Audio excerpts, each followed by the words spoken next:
I was standing in front of the counter, holding the last money in my hands. With a determined sigh and hoping for the best, I bought a lottery ticket. My hands were shaking, and my heart was beating so hard that I could feel it in my ears. When I saw the numbers on the lottery ticket, I lost the ability to move. My name is Jennifer, and this is my story. It was Christmas Eve, and the table was set with all sorts of delectable treats. Grandma's turkey glistened in the dim candlelight, and Uncle Pete's famous mashed potatoes oozed with butter. As the night wore on, amidst the sound of laughter and the tinkle of silverware, the fortune biscuits were brought out. Aunt Jane, the more adventurous one, handed out the biscuit to each of us, insisting, "Go on, see what the future holds." As people cracked them open, they laughed, commenting on the absurdity or the vagueness of their fortunes. I gently cracked mine open, and as I read the little paper inside, my eyes widened. "You will win $10 million in the lottery." Everyone took turns reading their fortunes aloud. When it was my turn, I hesitated for a moment, but then, feeling the weight of all eyes on me, I read it out. A ripple of laughter broke out. "Oh, how wonderful!" Aunt Jane exclaimed, her voice dripping with sarcasm. "Make sure to share with the rest of us," Uncle Pete chimed in. Despite the jests and jokes, something within me ignited. An unshakable belief.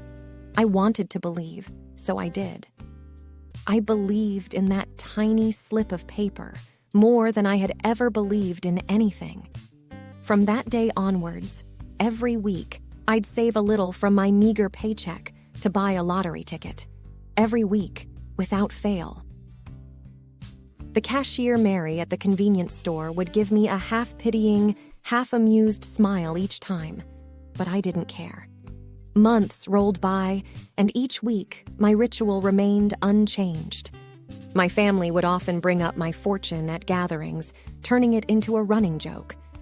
I smiled through it all, holding on to that glimmer of belief. It wasn't just about the money. It was about proving to myself and everyone else that sometimes, just sometimes, you can shape your destiny with sheer will and belief. Years went by, and my life changed in ways I hadn't imagined on that fateful Christmas Eve. I fell in love with Alex, a humble librarian who had his roots in poetry and prose. We had 2 wonderful children, Liam and Ilara. And as life went on, the story of the fortune biscuit, though still retold, faded in the hubbub of life's daily chores and routines. Alex never questioned my ritual, and the kids grew up seeing me scratch those tickets every week. It had become less about the money and more about holding on to a piece of a past.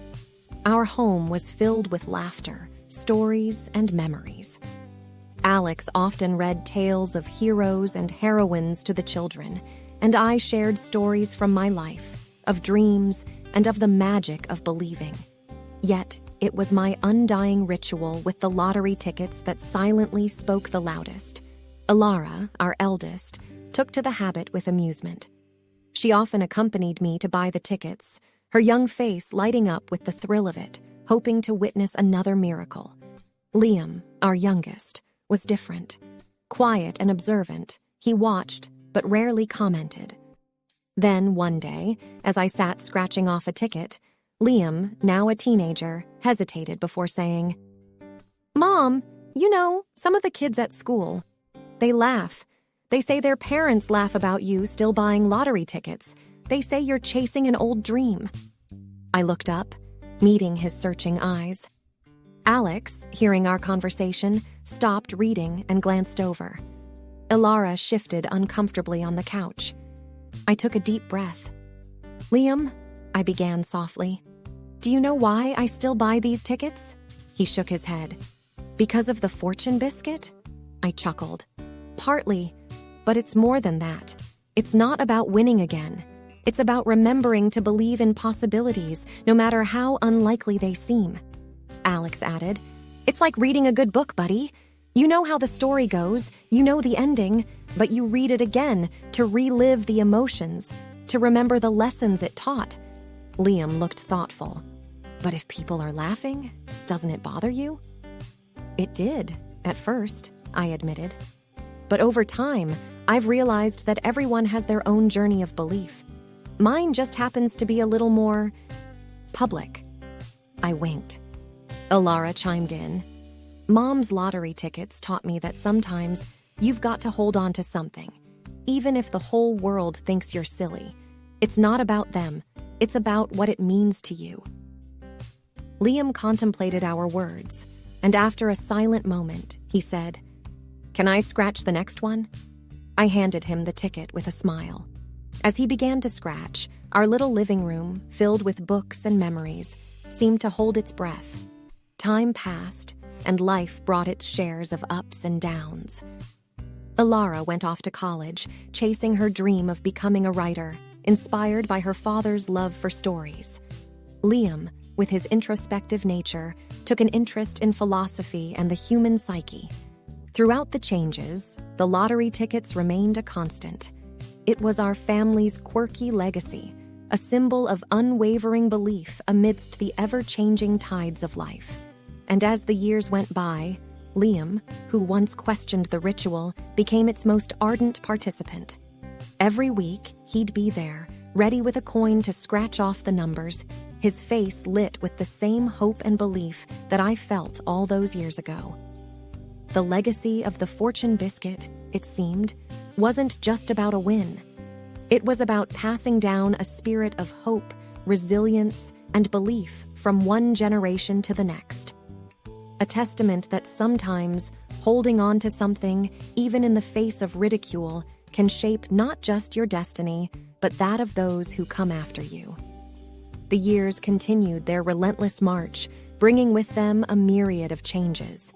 My hair now boasted strands of silver, and the lines on my face told stories of love, laughter, and life's lessons. Alex and I watched with pride as our children crafted lives of their own. Alara's words filled the pages of bestsellers, while Liam became a sought-after speaker, traveling the world and sharing his insights on the human spirit. One evening, as autumn painted the trees in hues of gold and crimson, I felt an inexplicable urge. The thought came suddenly, whispering to me like an old friend. It was time to buy my last lottery ticket. The next day, with the crisp fall air caressing my face, I walked to the same convenience store. Mary had long since retired, and the store was now managed by her grandson, Jake. He recognized me instantly, his face breaking into a smile. "Here for the usual?" he asked. I nodded. "But today's special. It's my last one." Jake's eyes widened in surprise. "The last one?" "Yes," I said, a soft smile playing on my lips. "Sometimes you just know when a chapter is about to end." He handed me the ticket with a reverence I hadn't expected. "Well, I hope you will definitely get lucky this time." I thanked him and headed home. The walk back felt nostalgic, each step echoing with memories of every hope-filled journey I'd taken to that store. When I reached home, the entire family had gathered, as if they all sensed the significance of the moment. I settled into my favorite chair, the ticket and a coin in hand. The room was thick with anticipation. Alex sat beside me, his hand in mine, while Alara and Liam stood close, watching intently. As I scratched off the first number, a familiar thrill ran through me. One by one, the numbers revealed themselves, and I was stunned. The numbers? They matched. A hushed silence filled the room, the weight of the realization slowly settling in. I had won 10 million. Liam let out a breathy laugh. "You've got to be kidding me." Alara's eyes were moist as she said, "It's like a fairy tale." Alex squeezed my hand, whispering, "Looks like the universe had one more surprise for us." In the ensuing days, news of the win spread far and wide. Many were in disbelief, others called it fate, and some even called it a well-timed miracle. But as I stood amidst the whirlwind of attention and excitement, I realized the win wasn't the miracle. The true miracle was the journey itself, the unwavering belief, the commitment to hope, the resilience against doubt and ridicule, and the lesson it imparted to my children. As I sat down one evening, penning my thoughts in a journal, I reflected on everything: the first fortune biscuit, the years of buying tickets, the laughter and skepticism of others, and now this. And I concluded, sometimes miracles do come true. They may not arrive when we first envision them, nor in the manner we expect. But with unwavering belief and patience, the universe has a way of completing the circle, even after many, many years. And with that, I closed my journal, content in the knowledge that life, with all its mysteries and wonders, never truly stops surprising us. The key is to keep believing, always.